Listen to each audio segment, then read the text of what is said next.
Storytelling is a very, very important element or a skill that I would say every leader or a marketer or any human being should possess, because stories again appeal to the emotions of the people. Relatability, that's very, very important for a story.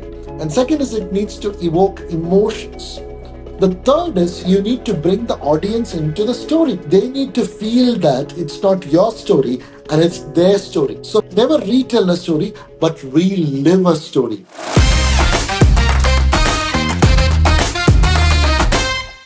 Welcome to the Persuader Podcast.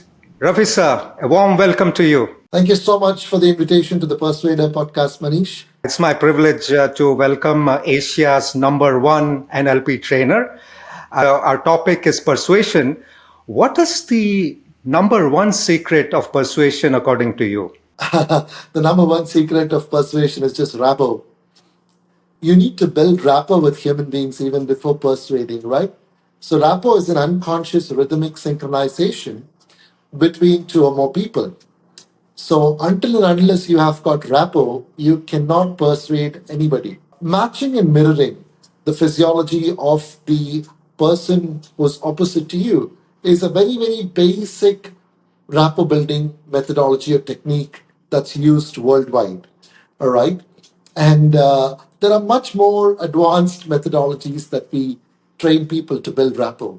So that's the number one thing to persuade any human being. Rafi sir, I also attended few of your workshops in the past, and you seem to be able to read people without even talking to them. Right. So how do you do that? Do you have any particular secret? There is a principle in NLP. We say you cannot not communicate, right? So we are demonstrating so many of our values, beliefs, our unconscious signals through our body, through the way that we walk, through the way we sit, through the way our body is aligned. So this is one of the techniques that we use to understand people and their fundamental values or beliefs, right? And it's 90 percentage accurate, even without the individual opening their mouth. So you can read an individual in less than 30 seconds. So there are so many elements that you give away through your body without your knowledge. And when you map it under different categories, then you can identify what's the personality trait of this individual. So then it becomes easier for you to connect or persuade or influence the human being. Great. And do you also come across any specific archetypes? So fundamentally, this is something which I learned from one of my mentors from Australia. His name is James Sakalos. So James Sakalos teaches a fabulous tool called as spiral somatics, right? So this is something which I learned from James. So each of these archetypes, basically, James has done population modeling over the years. And what he's observed in this, when human beings exhibit a certain physiological trait, this physiological trait is common to this particular personality. That's how we can put this archetypes. There are also other tools which we use apart from spiral somatics in understanding people. For example, you talk about MBTI, which is Myers-Briggs type indicator.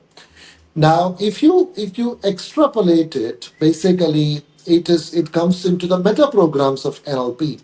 So meta programs of NLP can be like, what's the thinking pattern of the individual is operating right now. So for example, through your physiology also, you're demonstrating this meta programs also unconsciously, from their eye gaze to their physiological movements, to their leg position, to their head nod. So many subtle things which we can identify to classify people into the archetypes. Great. Can you give an example of how you used it to deal with a difficult individual you came across? For example, there was a corporate professional who was a CXO who came to me. Right, this gentleman was extremely process driven. This gentleman wanted the frameworks for anything and everything. So you tell him a story, he would want a framework of that particular story. So for this particular individual, you have to break that particular pattern the individual is operating. If you want to bring a shift in a human being, the fundamental thing is to break the pattern that they are operating currently. So NLP is all about patterns. First, we match and mirror with that individual. And then we do something called as pacing and leading. So we match and mirror with you. And then we subtly, unconsciously pace and lead you towards me. So you started wearing a munda when you were in Kerala, all right? So initially you were in your pants and you were from Singapore and you were in your jacket. And then slowly and subtly you became somebody from Kerala. So without you realizing, without you knowing it, right? And that's basically a pattern of matching, mirroring. Then we do pacing, lead. Fascinating, fascinating. Um, yeah. So the other thing which I wanted to understand is when you actually try to persuade somebody, and when you actually do public speaking as well, a large part of it, of course, is preparation. You come thoroughly prepared, Of but you course. also depend and tap on the power of your unconscious mind. Sure. Uh, so, how do you actually do that, and how does it benefit you? Right. So the unconscious mind is called as a flow state. The biggest proponent of this was a gentleman by the name Dr. Milton H. Erickson. So Dr. Milton H. Erickson is known as the father of modern hypnosis, right? So he was a psychiatric doctor in United States of America, and he treated patients without having to give them medications to most of the patients. So he says that you have all the resources within the unconscious mind, which is otherwise called as the right brain, right? The conscious mind is the left brain, and the unconscious mind is the right brain. So when you're in a flow state, you're not thinking anything consciously, you are looking at the outside, and your mind is already in a state to respond to what is coming from the other side. Isn't it fabulous? For example, imagine that there's a martial arts called as Aikido. So in Aikido, you're not going ahead with a plan. You know all the moves, you have learned Aikido, and then you go there and then you see what's coming from the opponent, and based on what's coming from the opponent, that's how you respond. Some of the players, for example, you see Lionel Messi, there are some of the passes that he gives which is unbelievable. If you watch some of the World Cup matches where Argentina played against Netherlands or Argentina played against Australia, where he passes between like three defenders, and in between the leg of the three defenders the pass. This is not something which he would have uh, planned at the beginning of the match. So it's unconscious mind. He's in a flow state. See what's happening in the ground, and in that moment, let your creative brain take over. So we are so much obsessed with the left brain, but the left brain is just the servant. The master is the right brain or the creative brain. When you start trusting it, it gives you elements or pieces which is unimaginable, Manish. And there are specific exercises in NLP which are called as peak performance exercises, which you can do, which we teach in our workshops to help people to get to that state of the flow state. Great. What I understand is if we want to really drive high performance, if we want to really be a high performer, we have to really learn how to trust our unconscious mind. Absolutely, absolutely. You definitely have to sharpen your creative brain or your unconscious mind or build that particular state. That's very interesting. This podcast will be viewed by many CMOs and business leaders, and a lot of them want to learn how to persuade their prospects or Right. customers. What would be your advice to them based on, the power of the unconscious mind? What can they do to appeal to the unconscious minds of their prospects or customers? So the first and foremost is they need to be very vigilant. They need to have the sensory acuity and the calibration skills and pattern detection skills to identify the unconscious signals of the other individual. For example, let me tell you, when an individual is talking, if you pay attention to the individual's language, the individual gives signals of what is important to them and what is not important to them by stressing certain words. So this is one of the simplest things that I can share with the business leaders.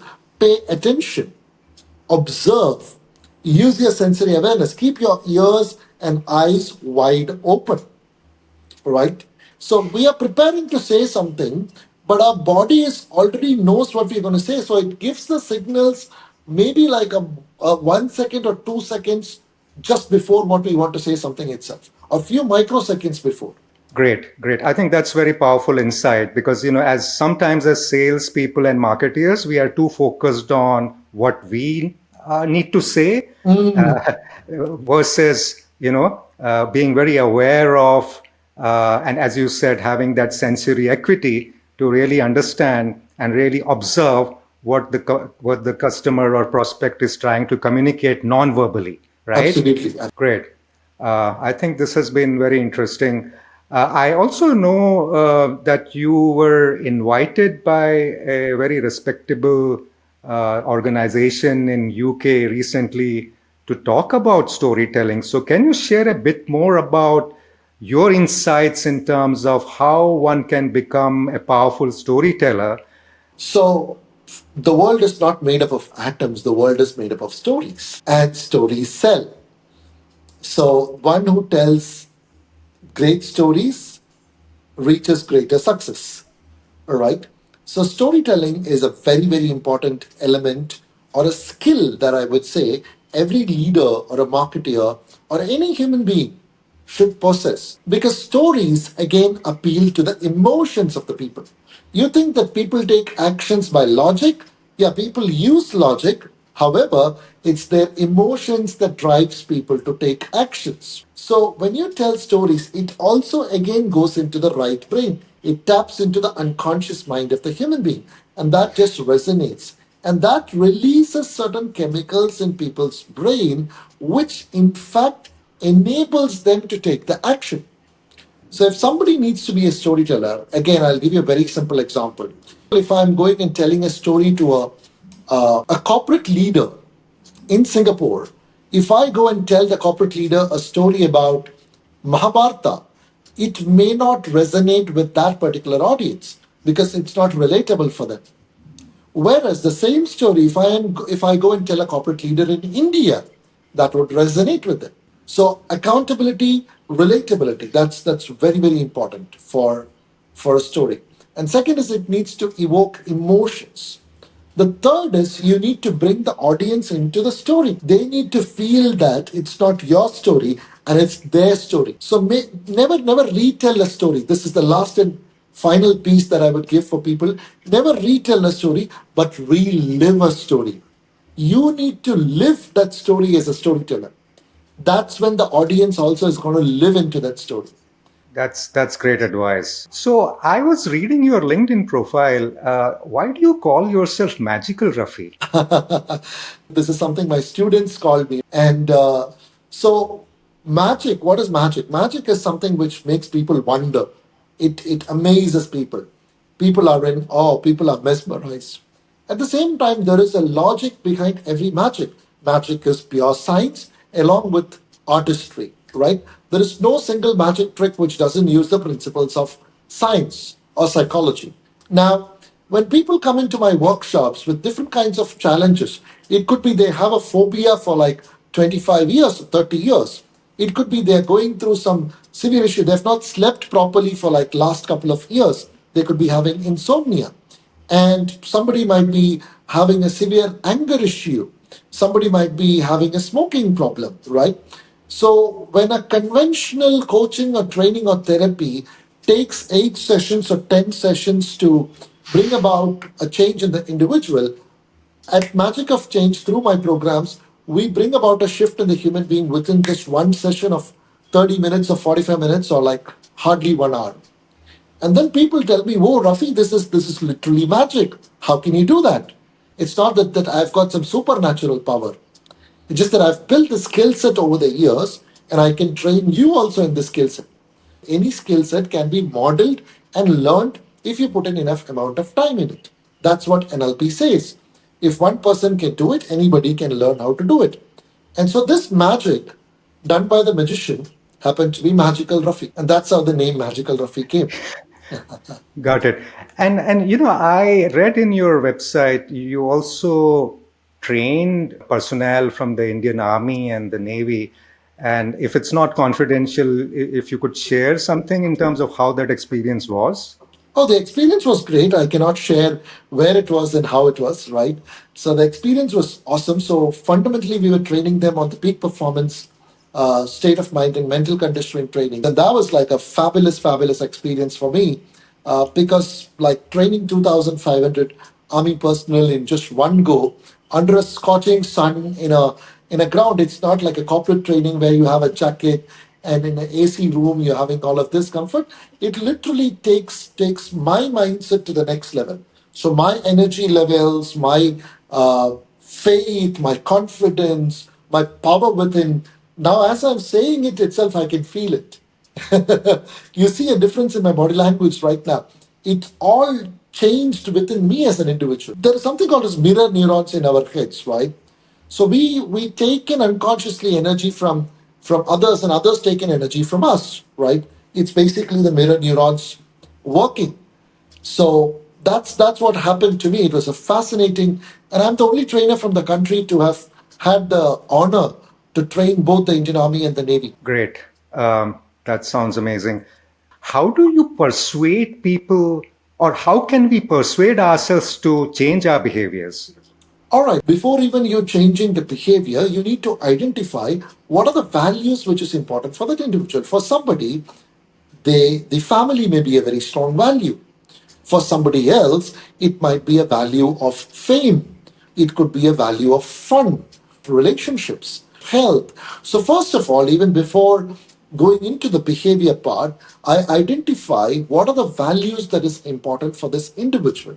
And then we map that new behavior which they need to develop or the behavior which they need to change to that particular value. We link it. Once we link it, it resonates with the individual. They know that if they change this particular behavior, then that value which is important for them is going to be met. Or if they're bringing this new behavior also, the value this is important for them is going to be met. Then we use multiple tools like language of influence. That's one of the tools which I teach in my advanced workshops. We use tools of NLP like swish pattern. We use tools like reframing. We use tools like map across. We use tools like clean language. So there are multiple tools that we use to bring about a shift in the individual's behavior. So if you don't calibrate their values and detect patterns of their values, and if you don't build rapport, then you cannot persuade. Great. So, is it possible to change one's value as well? Yeah, because values are not constant. It is possible to change an individual's values because what was important for you when you were 20 is not important for you when you were 40. All right, so your values have changed. You were not a father when you were 20. At 40, you are a father. So your values definitely changes, right? When you are when you are not in a corporate job, your values are different. When you're in business, your values are different. So it's possible to change values also. We can embed new values also into people's mind. That's also very much possible. Great. So I'm a student of communication, as you know, and you did mention a short while ago the power of clean language. Can you explain a bit what do you mean by clean language? So clean language is a model which is created by two people called as Penny Tompkins and James Lawley from the UK.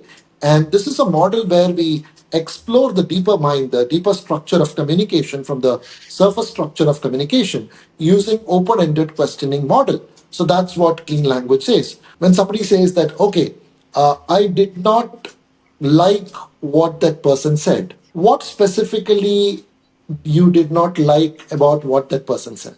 So you're going deeper into the communication of what that individual said, right? And decoding the underlying deeper structure of communication and bringing clarity to themselves and bringing about a shift in their metaphors and bringing about a shift in their own false subjective realities. I want to reiterate this: false subjective realities which people carry inside their head, which is not real. Let's say you have fear, phobia, anxiety. You think that you cannot sell in this particular market. Your data on one side helps you, but majority of the time people don't go by data. People go by their own distortions, deletions, and generalizations. So this model helps us to clear that and bring an objective reality to to communication which the individual is doing to himself or herself and to others as well. Great. I think this is very insightful. So what I understood was that the quality of conversation which we have with ourselves determines the quality of our life. Right. Absolutely. The quality of conversation that you have with yourself determines the quality of conversation that you have with the outside world. And that's where clean language comes in. Clean language is one of the tools. You go from clean language, you also need to understand meta model as well. So, two of the models. So, meta model. Meta model will give you a clear understanding of, am I distorting in information? Am I deleting in my communication? How much generalizations that I'm making? So, once I'm aware about it, my own deletions, distortions, generalizations, then I'm able to reframe it. I'm able to change the internal dialogue that I'm telling myself. And then subsequently, my communication with the outside world also changes. And my results also changes. Great. And you also mentioned briefly about metaphors. So Yeah. if you were to just mention few metaphors which are empowering for people to be high performers, what would be those metaphors? So, for example, let's say the persuasion, right? For somebody would say, man, connecting with a human being is like a tug of war for me. That's a disempowering metaphor. Now, a beautiful, very, very powerful metaphor could be, man, connecting with a human being for me is like a cakewalk, right? You see the difference? Instantly, the way the individual looks at connecting or persuading or influencing human beings changes immediately. So you are nothing but a sum total of your metaphors. Oh, that's powerful. You are nothing but a sum total of your metaphors. That's it. And if you're able to identify your own conscious and unconscious metaphors and similes together, put together, and then when you're able to change that, the entire meaning of your life changes. The entire way in which you look at the world changes. Your actions will change, your energy will change, your behavior will change. You will definitely be a successful person. So the book, My Voice Will Go With You, that book has got a lot of metaphors inside it, which Milton Erickson used with his clients to bring shifts in people and persuade people to bring shifts in their behavior and all of it. So our viewers can literally go to that book and they can get real-time examples of real-time works that people have done. There's also another book by John Grinder, which is an interesting book, which there's a lot of metaphors which is there, which is called as Whispering in the Wind. Great.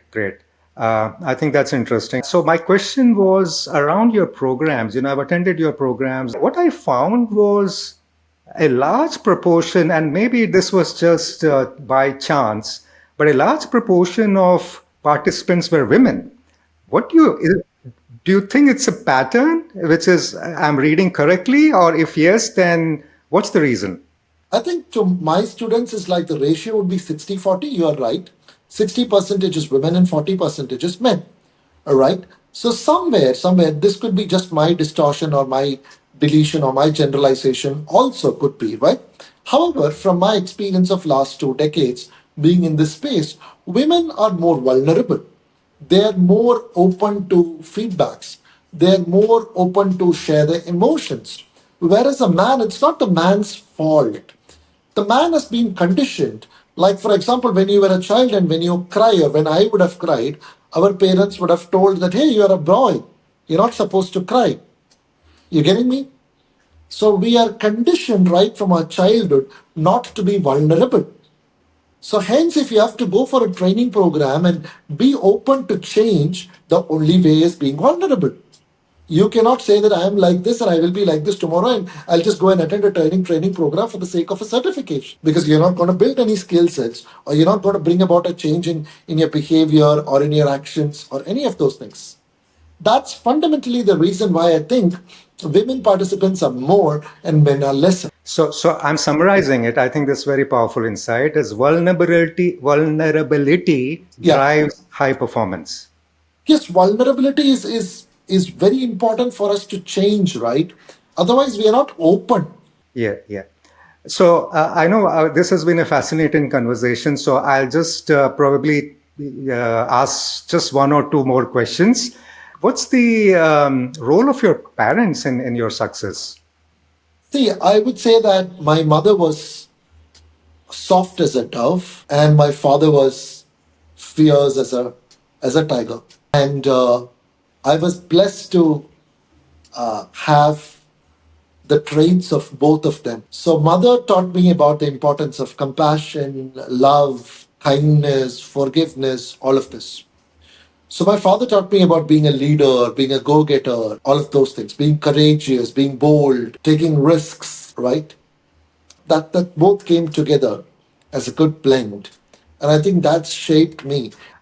Any last thoughts you'd like to leave with our viewers before we end for today? We are living in a very fast paced world where people get distracted by anything and everything. Do not get distracted. Slow down a little bit. Slow down a little bit. You'll become more calmer. Your creative brain will take over, and then you can take over the world. Thank you. It has been a pleasure having you here, Mohammad Rafi, in the Thank you Persuader so much, podcast. Manish. And watch more podcasts and less reels, because podcasts have got depth and reels will keep you distracted. Thank you for joining us in the Persuader podcast It today. is an honor, Manish.